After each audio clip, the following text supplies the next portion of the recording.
merci d'être là pour répondre à toutes mes questions sur ton séjour à l'étranger. On va parler du coup de ton départ à Imperial College. Donc si Mmh. avant ça, tu peux te présenter un petit peu, quel département tu avais fait, quelle option, est-ce que tu faisais un petit peu à l'EMA aussi? Ouais, bien sûr. Alors au niveau du département, j'étais comme toi, on était tous les 2 en 2 IA.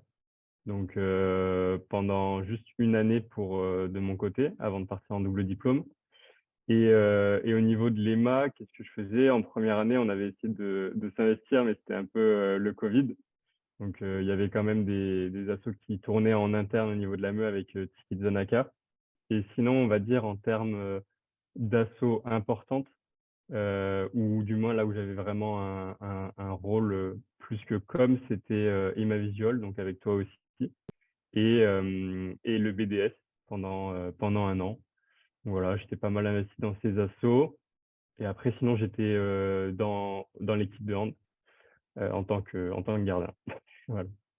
OK, et donc tous ces investissements t'ont pas empêché à avoir un GPA suffisant pour être accepté en mobilité en double diplôme, si je me trompe pas, à Manifestement Imperial? non. Non, Non? manifestement Ouais. non. Après, je pense que la première année avec le covid, il y avait pas vraiment cette bataille de GPA, on s'en rendait pas compte et puis, voilà, on s'arrangeait, enfin, tout le monde s'arrangeait pour s'en sortir, du moins la première année en distanciel. Et finalement, comme, c'était une destination, je sais plus comment ils qualifient ça, mais en gros, c'est une prédestination sur laquelle il faut se positionner en septembre. Quand tu t'inscris, ils regardent ta première année complète pendant l'inscription et ils vont aussi regarder la première partie de ta seconde année. Et donc finalement, tu vois, ça représente que 3 semestres. Toute la première année, ça reste, assez soft, je trouve, en sortant de prépa. Donc voilà, ça a été suffisant pour candidater et être accepté. OK, parce que du coup, c'était un échange avec les IMT, donc tu étais en concurrence avec toutes les autres IMT de France, c'est ça? Ouais, c'est ça, j'avais complètement oublié, mais c'est exactement ça. En gros, pour les gros échanges, grosso modo, c'est pas un double diplôme parce qu'un double diplôme, c'est quand tu as, l'école A qui reconnaît le diplôme de l'école B et inversement. Donc c'est vraiment une sorte d'accord, un double diplôme. Alors que là, c'est un second diplôme. Donc l'école A reconnaît le diplôme de l'école B, mais pas inversement. Et donc dans notre cas, voilà, Impérial, ils en avaient un peu rien à foutre du diplôme d'Émile Nalès. Et donc en fait, comment ça se passe? C'est que tu vas candidater au sein de toutes les IMT. Tu vas être en concurrence avec d'autres élèves. Donc déjà, il faut que tu passes Minalès. Ensuite, il faut que tu passes les mines. Et une fois que tu as passé les mines, on te dit, OK, tu as le droit de candidater en tant que candidat libre à Impérial. Et donc, en fait, c'est c'est une première phase d'acceptation par laquelle tu dois passer, mais ça ne veut pas du tout dire que tu es accepté à Impérial. Après, tu dois vraiment postuler sur le site d'Impérial. Et là, c'est ton dossier, lettre de recommandation, etc., qui vont faire si tu es accepté ou non. Et j'ai eu la chance d'être accepté. Ouais. Tu as mis longtemps à recevoir ta réponse, d'acceptation finale? Alors, oui et non. En fait, j'ai reçu une offre, conditionnelle qui était, conditionnée sur 3 points, si je me souviens bien. C'était, je devais payer 10 des financements de mon master, en avance. Bon, ça, c'est pas une très grosse condition. Ensuite, il y avait une condition d'avoir des résultats suffisants vis-à-vis de Minalès. Ils ont mis un peu de temps, enfin, j'ai mis un peu de temps aussi à mettre vraiment le processus en route parce que fallait que je demande à Minalès, il fallait qu'ils convertissent en anglais, il fallait qu'ils rajoutent pas que les notes de GPA parce que Imperial s'intéresse pas vraiment ça, il s'intéresse pas vraiment à ça, il voulait vraiment les notes moyennes sur 20. Donc il fallait faire tout ce processus. Ensuite, une fois que j'avais tout ça, il fallait que je passe par une plateforme en ligne pour valider officiellement et montrer que c'était pas un truc bullshit. Et sinon, la troisième condition, et là où j'ai mis plus de temps, c'était de passer un test d'anglais. Et en fait, je m'y suis pris tard parce que tout simplement, j'avais pas les résultats en amont de Minalès et je voulais avoir une sorte de pré-confirmation que ça passerait. Et je voulais pas payer pour un test d'anglais tant que je l'avais pas. Donc j'ai reçu, en fait, je crois que je me suis inscrit officiellement en novembre ou décembre. J'ai reçu l'offre conditionnelle euh, mars, je crois, courant mars, je sais plus si c'était le début ou la fin, et j'ai reçu l'offre non conditionnelle, donc d'acceptation définitive, fin juillet suite à mon test d'anglais, tout simplement. OK. OK, bah, super et du coup, donc fin juillet, tu as commencé en septembre, le En master fait, je commence même en octobre. En fait, en en octobre? septembre, c'est tous ceux qui sont, business school plutôt et tous ceux OK. qui sont scientifiques slash, engineering, ce sera plutôt, début octobre. OK, ça marche et bah, est-ce que tu peux nous parler un peu plus maintenant de l'université, enfin de l'Imperial College? Bah, comment un peu ça fonctionne là-bas? Peut-être parler un peu de la ville, préciser où est-ce que c'est? Et Ouais. puis, commencer à parler un peu des cours que tu as pu suivre? Ouais, bien sûr. Alors, Imperial College, c'est à Londres. Il y a plusieurs campus, donc ça dépend beaucoup de ton cursus. Bon, nous, en tout cas, les élèves de l'école, ce sera plutôt le cursus scientifique slash ingénieur. Donc, notre campus, il est sur South Kensington. Pour ceux qui connaissent pas, c'est un peu à l'ouest du centre de Londres, mais c'est vraiment les quartiers un peu bobos, riches, etc. Donc, ça coûte assez cher. Et après, sinon, tu as plein d'autres campus, donc plutôt du côté de Hammersmith ou le Waititi Campus. Donc, c'est encore plus à l'ouest et tout ça, ce sera plutôt médical, santé. Et donc, comment ça se passe? On va dire, quand tu t'inscris à un master, en fait, tu as un catalogue de cours. Donc, selon ton master, donc, il y a des masters qui sont plus difficiles d'accès que d'autres. Selon les masters, tu vas avoir des cours qui sont soit obligatoires, donc, comme le nom l'indique que tu es obligé de suivre, des cours, je ne me souviens plus du terme, mais on va dire intermédiaires, et des cours optionnels. Donc, en fait, une fois que dans ta banque de données, tu as forcément intégré les cours obligatoires, tu vas avoir une sélection sur le premier et le deuxième semestre de cours euh, intermédiaires slash optionnels. Et en fait, tu es obligé de remplir un certain quota, voire un quota maximal entre ces deux dernières catégories. Et ça, c'est ce qui est plutôt bien, c'est ce que j'ai beaucoup apprécié. Bon, après, c'est un peu le contexte anglophone ou même américain, canadien, où tu as vraiment cette disposition de catalogue de cours et tu vas piocher ce qui te plaît dedans, ce qui n'est pas vraiment le cas en France, ou du moins pas en école d'ingé ou en tout cas au mines d'Alès. Donc j'ai beaucoup aimé cette liberté. Et après, comment ça se passe? Bah, c'est assez libre aussi dans le sens où ils s'en fichent de où tu es, de ce que tu fais. C'est pas vraiment leur problème. Donc, si tu veux aller en amphi, tu vas en amphi. Si tu veux aller on va dire en lab, donc un peu l'équivalent de séances de TD slash projet avec de tout ce qu'on appelle des TA ou même des professeurs pour t'aider à comprendre le cours ou à réaliser l'exercice, bah, ils s'en fichent. Donc, tu fais ce que tu veux. Le seul moment où ta présence est requise, c'est pour les examens écrits en fin de semestre. Et ça, d'ailleurs, je ne l'ai pas précisé, mais l'avantage des diplômes au UK, c'est que c'est une année, bon, euh, comment dire, condensée, donc qui sera intense, mais le diplôme se fait en un an. Et donc, en fait, ce que tu vois en un an, c'est pas exactement ce que tu vois en 2 ans, mais plutôt l'équivalent de ce que tu verrais en un an et demi. Et donc, le nombre de crédits que tu vois en un an et demi suffit pour valider auprès des écoles le double diplôme. Donc ça, c'est plutôt pratique. Et donc, ça se décompose entre un semestre d'automne de octobre à décembre, qui dure à peu près 2 mois. Et pareil de janvier à mars pour le semestre de printemps. Et en fait, tu as un mois de vacances, en tout cas pour mon département. Donc c'est plutôt pas mal, ça permet de faire une bonne coupure, surtout que c'est pas comme au Mindales, dans le sens où tu vas repartir sur des matières, entre guillemets, que ça va pas être une continuité des matières. Donc, tu n'as pas de travail ou de besoin de réviser, surtout que vraiment l'année, enfin, ces 2, 3 mois sont intenses. Donc, en général, tu prends bien ton temps de te reposer pendant ce bon mois. Et suite à ça, tu as le projet de recherche, donc équivalent thèse de master, projet de fin d'études, enfin voilà, on l'appelle un peu comme on veut, à partir de avril jusqu'à mi-septembre. OK et est-ce que tu peux repréciser un peu le master, enfin le département que tu as suivi Ouais, et donner des exemples de cours que tu as pu avoir, cette année? donc juste pour revenir sur les mises à l'aise, donc comme j'ai dit, j'étais en 2IA.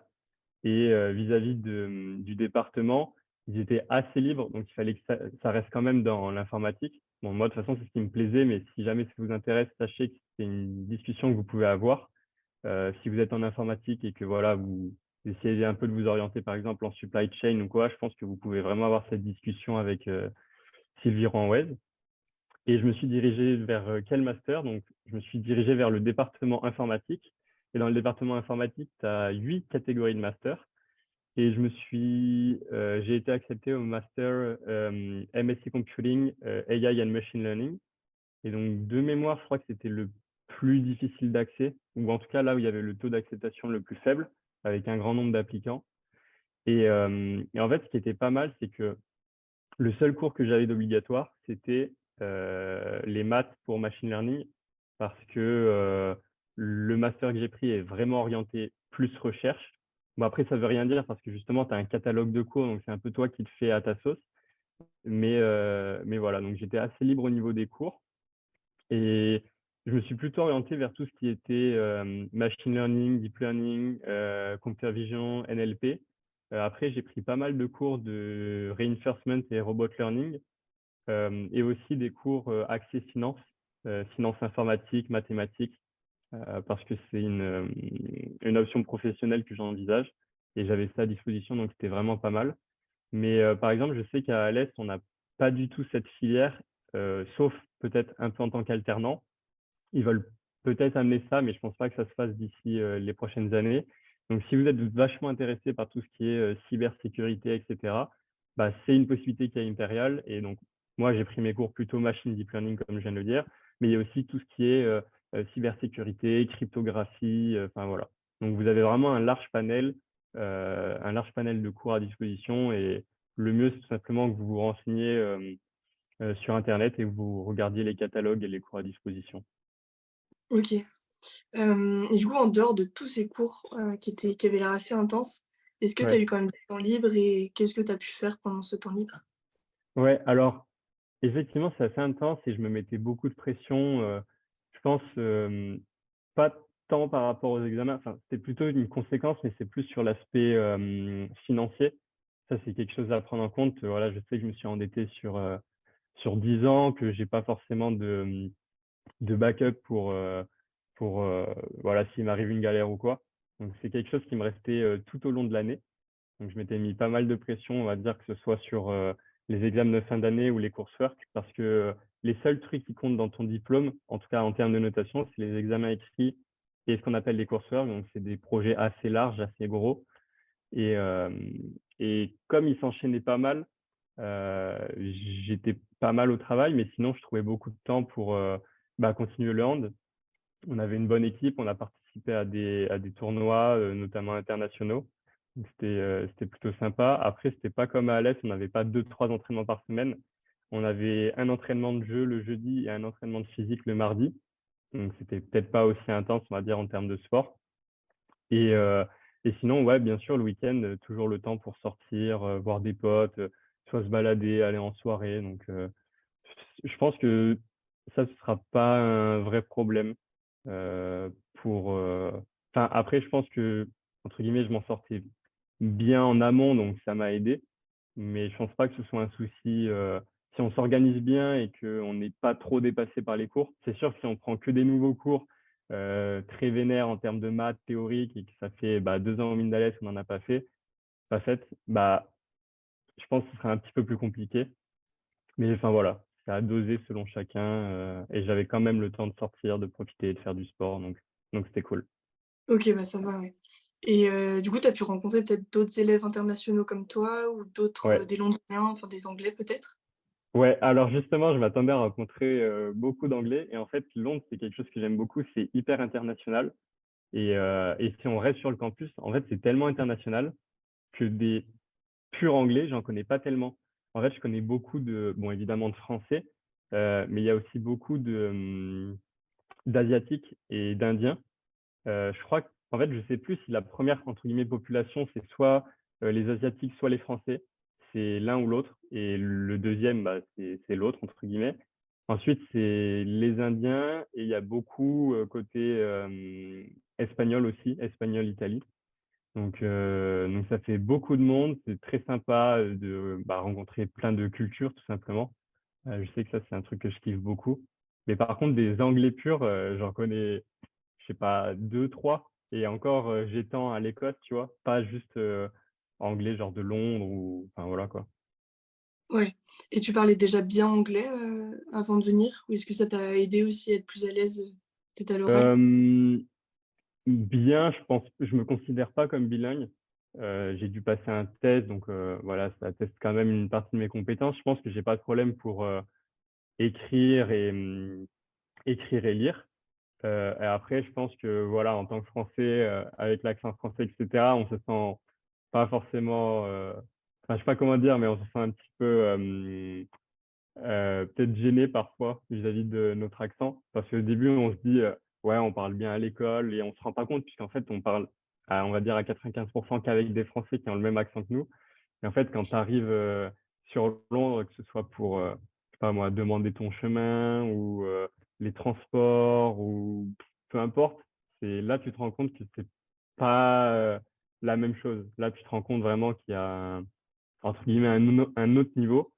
Et bon, de mon côté, ça suffisait, mais voilà, parfois il faut un peu si c'est un rythme à prendre. Tu me parlais là des Anglais, il y a un pote, la première semaine, tous les Français, on comprenait rien parce que il parlait super vite, il avait vraiment un accent marqué et voilà, mais c'est un truc où tu te fais petit à petit et je pense qu'il n'y a pas à s'inquiéter pour ça. OK, et par contre tes cours étaient en anglais, c'est bien ça, hein? Ouais, tout en Ouais. anglais, les cours, les projets, les examens écrits et pareil, tu dois, enfin, ça semble logique, mais tu dois rendre tes copies en anglais, écrire en anglais et c'est vraiment pénalisé, voire interdit d'écrire dans une autre langue, quoi. Ouais, donc là, au final, au bout de d'1 an et demi, tu te sens plus à l'aise, en anglais? Ouais, bah, je pense que forcément, je me sens plus à l'aise puisque tu es vraiment constamment dans un bain anglophone, que ce soit pour l'écoute, la compréhension, l'écriture. Donc forcément, c'est un petit plus dans ton bagage, mais je te dirais pas que je me sentirais bilingue, par exemple. C'est, OK. je pense, OK, enfin, et justement, tu te rends compte un peu de la différence qu'il y a entre un vrai bilingue ou quelqu'un qui est vraiment très très bon en anglais et quelqu'un qui, on va dire, est bon et peut vraiment survivre ou vivre convenablement en Angleterre sans pour autant être bilingue, quoi. ouais, OK, et du coup, au niveau de la culture anglaise, la vie sur place, la vie quotidienne, et comment Euh, tu as aimé? alors, au niveau de la culture, il y a un point, au début, j'y croyais pas, mais c'est vraiment, ils ont aucun patrimoine, comment on appelle ça, au niveau de la bouffe. C'est vraiment une catastrophe pour le coup. C'est en fait, le seul patrimoine qu'ils ont, c'est genre le fish and chips. Et encore, c'est pas tout le temps bon. Honnêtement, la cuisine n'est pas tout le temps ouf. Donc, en général, tu manges, bah, même sur le campus, tu as une cantine, mais sinon, tu as plein de restos, on va dire, équivalents étudiants. Et c'est bah, que des trucs indiens, asiates, enfin, que des trucs d'autres cultures. Euh, donc, voilà pour, voilà pour le petit point culturel. Et sinon, ta question, c'était sur la ville. Euh, Ouais, même, au niveau de la vie sur place, peut-être le parler du ouais, logement ouais, le ou le coût logement. de la vie, ça coûte cher? Alors, en termes, juste pour revenir sur la vie sur place, donc comme je disais, c'est très international et ça, c'est un point que j'aime beaucoup. Et je trouve que, en tout cas, contrairement à la France, ils ont beaucoup plus cette ouverture à l'international. On va dire qu'il n'y a aucun problème à avoir des problèmes ou même des mauvais regards ou peu importe. J'ai jamais vu ça vis-à-vis d'autres nationalités. Donc, je trouve que c'est un très bon point. Et je trouve que les gens sont propres, respectueux, polis. Donc, peut-être que ça change un peu de la France aussi, enfin, on va dire de façon générale. Et sinon, au niveau des logements, bah, alors ça coûte assez cher. Euh, c'est Londres. Les marchés n'arrêtent pas d'augmenter avec l'inflation, qui ne s'arrête pas manifestement. Donc ça coûte assez cher. Pour un ordre d'idée, je suis du côté de West Kensington, donc c'est vraiment à 30 minutes à pied du campus, ou enfin après je suis vraiment bien placé, donc en vélo je pourrais mettre 15 minutes ou 15-20 minutes, et pareil en métro, j'ai la rame de métro juste à côté qui est direct, donc c'est vraiment pas mal, très bien desservi. Mais je paye 900 pounds par mois sans comment on appelle ça, les bills, sans les frais annexes, donc eau, électricité, wifi, etc. En cumulé, je pense que je suis pas loin des 1050, ouais, je dois être pas loin des 1050 pounds par mois. Et donc, comme on perd en conversion en euros, ça doit faire dans les 1 200 € pour vivre chaque mois. Donc, c'est sans la bouffe, encore une fois. Donc, ça fait très, très cher. Et encore, j'ai eu un des trucs qui était pas trop cher pour l'emplacement où j'étais parce que j'avais pas envie de me taper 50 minutes ou 1 heure de bus ou je sais quoi, aller-retour chaque matin et chaque soir. Et honnêtement, je pense que je m'en suis bien sorti parce que bah, tous mes potes, soit ils étaient vraiment plus loin et ils payaient plus cher, ou soit ils étaient dans la même zone et ils payaient 100, 200 pounds de plus que moi, globalement. Donc, je pense que c'était une bonne affaire, si on peut dire ça comme ça. Mais voilà, ça reste très, très cher. C'est la vie à Londres, mais j'y étais prêt quelque part parce que, voilà, comme j'ai dit, j'ai fait un prêt et pareil, la vie à Londres est chère. Et maintenant qu'il y a eu le Brexit, ils ne nous considèrent plus comme des tuition fees, mais internes. C'est des tuition fees overseas. Et donc, on paye x3. Et mon master, c'était dans les 36 000 pounds l'année. Donc pareil, c'est très très cher. Après, voilà, quelque part derrière, je mise sur un retour pour un retour sur investissement. Mais il faut avoir conscience de ça, que ce soit logement, vie en général ou même coût du master, ça peut être très très cher. OK, oui, c'est intéressant à savoir avant de partir quand même. Ouais. Et du coup, un dernier petit point, peut-être, plus au niveau de l'immigration, de toutes les démarches. Tu parlais Ouais. du Brexit, donc ça a peut-être, un peu compliqué les choses depuis quelques années. Est-ce que tu as des petits conseils, à Alors, je connais pas, je sais pas comment ça se passait avant. Je pense qu'effectivement, c'était plus simple avant le Brexit, évidemment. Mais de mon côté, quand tu compares avec Léo, Juliette, Jonah et tout qui sont partis au Canada, bah, je me rends compte que c'était pas du tout une galère. Enfin, en tout cas, par rapport au Canada, justement. Là, le seul truc qui est chiant, c'est que si votre passeport n'est pas dans les temps, bah voilà, il faut le refaire. Et je pense que c'est le truc qui peut prendre le plus de temps avec la mairie et l'administration française. Mais sinon, une fois que tu as ton passeport, bah, en fait, tu as deux options. Soit tu vas faire tes empreintes sur Paris ou sur Lyon, on va dire, comme pour toutes les destinations. Mais l'avantage du UK, c'est que ils ont une application qui te permet de faire ça chez toi. Et donc, en fait, en 20 minutes, si tu as l'application, tu peux faire ta demande de visa.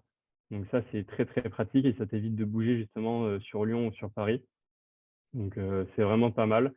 Et après, je pense que avant de passer à l'application, il faut vraiment faire la demande de visa en passant sur Internet pour recevoir des codes, etc.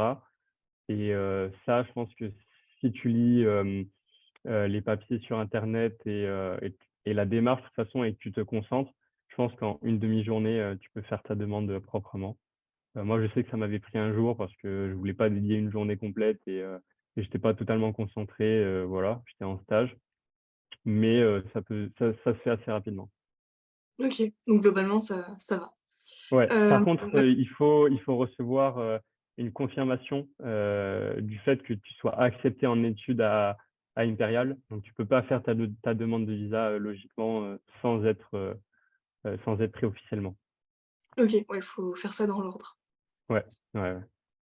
OK et bah, pour conclure, est-ce que tu aurais une petite remarque en plus, un petit conseil, pour quelqu'un qui voudrait, partir à l'étranger, qui serait intéressé par l'Angleterre, par exemple? Bah, pour l'Angleterre, je pense que le premier point, ce serait d'être à l'aise avec soi-même ou en tout cas avec l'anglais. C'est pas une destination qui sera longue comme le Canada, donc ce sera pas 2 ans, mais ce sera intense. Donc voilà, faut être préparé quand même à bosser, à dédier du temps et à rester dans un environnement anglophone, même si à côté enfin, voilà, moi je restais beaucoup avec des Français, donc mine de rien, ça me permettait de contrebalancer un petit peu. Mais ouais, je dirais premier point, ce serait voilà, d'être quand même à l'aise en anglais. Et sinon, bah, de tout simplement se laisser tenter. Je pense qu'il ne faut pas se mettre de barrière par rapport au prix.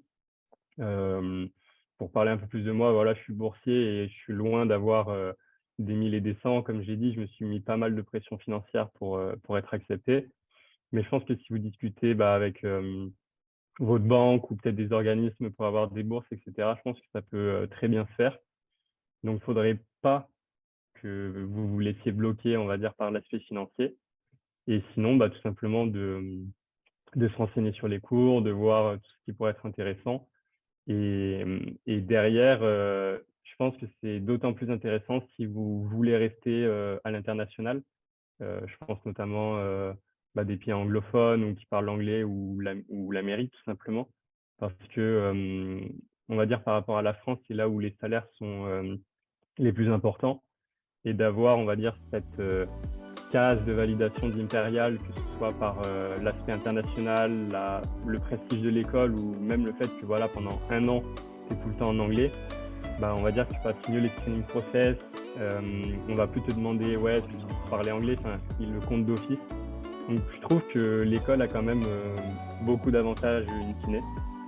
Donc si ça vous intéresse vraiment, voilà, de ne pas vous laisser bloquer tout simplement. Ok, super, ça donne envie d'y aller en tout cas. Merci beaucoup Louis.